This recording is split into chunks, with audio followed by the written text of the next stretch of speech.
Dahil malamig sa labas, ito na lang tayo mag-ihaw. Natira lang ito. Kahapon. Para may pambaon ako. Sarap din naman. Ako din naman. Meron akong ano dito. Diba? Ano ba ito? Pagpunta.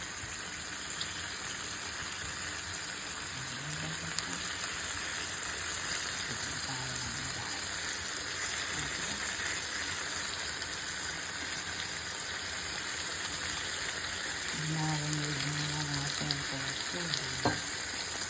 Ito kami na pinilipo.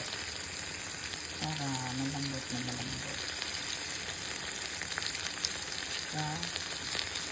Kaya rin ito ha. Kahit hindi sa kahoy, kahit hindi sa ulam, kahit hindi ihaw sa charcoal, okay na rin yan. Basta masarap. Yun lang yan. Basta malambot. Yun lang yan. Pero naman po kung hindi nakain baboy dyan. Next time, dito naman. Natin i-ihaw dito.